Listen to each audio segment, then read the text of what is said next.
church, because we're entering into that time where some are going to stand and some aren't. And so some of that is going to come through informational tools so that we're equipping your pastor with the right information about what's happening. That's an underlying theme. People are, there's several questions coming in through the reason why we're in this situation is because our churches have failed us. And so we need to lead until the leaders step up. Yes. And, some of the leaders in my faith have said that they feel that all of our churches, including mine, I mean, they're not singling out any church, all of our churches will lose 50% of our congregants in the next 5 years. That's huge.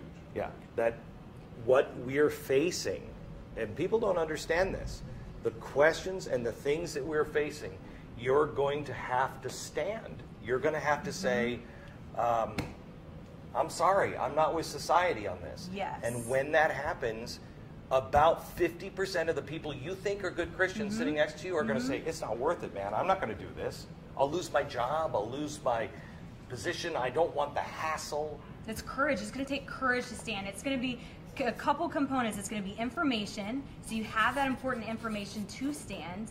Then it's going to be faith. There's been a lot of movements, but what makes what we're doing different is not the tools.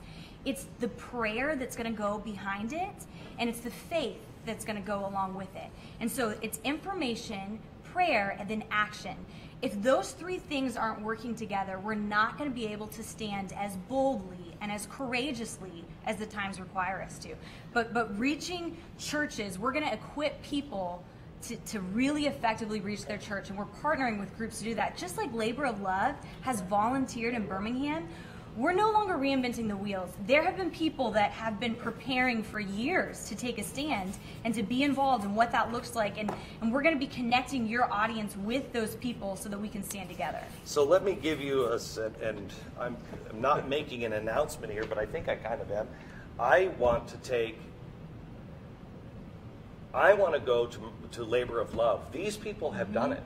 They've been faithfully doing it. And they're right on the same page, and they know what they're doing. And I think, I'm going to suggest to Mercury One that they go to them and say, you guys be the action arm of love.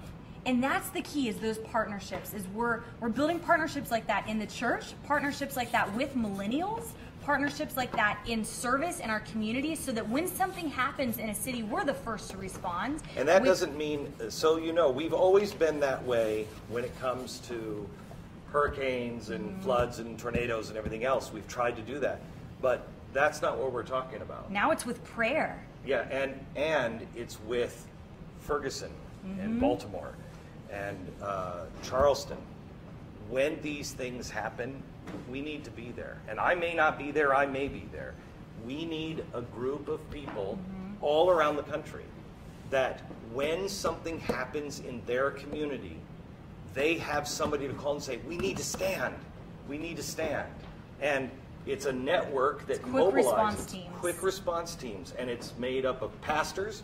I don't know where those guys are. I mean, I'm not even going to say, I won't say who this is or what religion they are, but somebody who's very close to me, and somebody for 2 years who has been emailing me back and forth, who has been saying, I'm there. I am there. When Ferguson happens, I am there. When this happens, I'm going to be there. We put 828 down, and he's gotten so much pushback from his own congregation, he said, I can't come. And I said, do you believe it? Do you believe in what we're doing? He said, yes, but Glenn, it's too high of a price.